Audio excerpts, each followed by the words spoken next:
Hello beautiful souls. तर बघूया तुमच्यासाठी आज काय मेसेज आहे. तर मी ध्यान करत होते मेडिटेशनमध्ये. मला एक चॅनलाइज मेसेज असा आला की म्हणजे dilute your sorrows in a water where life will revolve around your conditions. म्हणजे तुम्ही जे आपण आपल्या इमोशनला, आपल्या दुःखाला, पेनला आपण कंट्रोल करण्याचा प्रयत्न करतो ना, त्याला रिलीज करण्याची गरज आहे. ठीक आहे. जसं आपण पाण्यात मीठ टाकतो, ते डायल्यूट होतं. ठीक आहे.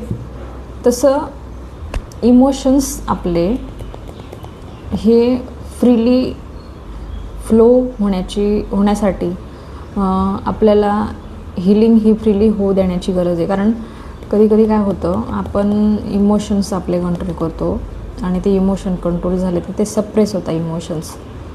तर आणि अजून एक message, no matter what you have in your life you need to be reflective order.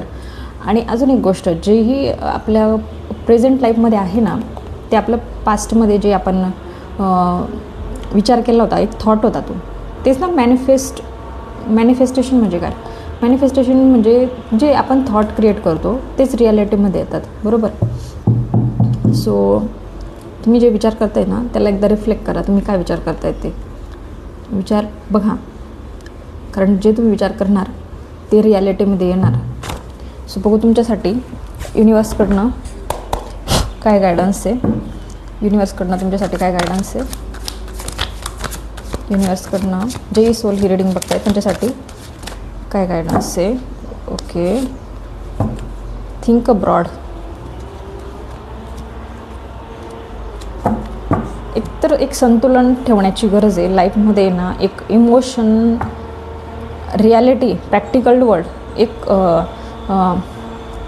Financial life आणि एक फॅमिली लाईफ, ह्या दोन्ही गोष्टी बॅलन्स करण्याची गरज आहे.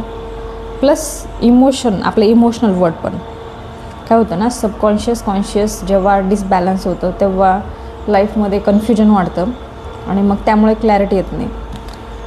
तर 10 ऑफ पेंटकल्स हे काढणं मला हेल्थवाईज पण आणि वेल्थवाईज पण खूप म्हणजे हे स्ट्रॉंगली मला मॅनिफेस्टेशन कार्ड वाटतं. कारण जे थॉट तुम्ही डोक्यात ठेवतायत ना, ते रिॲलिटीमध्ये ऑफकोर्स उतरणारच. सो तुम्हाला विचारपूर्वक विचार करायचा आहे. आणि हे बघा, इमोशन म्हणजे विकनेस नाही आहे. इमोशन तुमचे पॉवर आहे, तुमची स्ट्रेंथ आहे. जर तुम्ही सेन्सिटिव्ह असाल ना स्पेसिफिकली. आणि queen of cup may be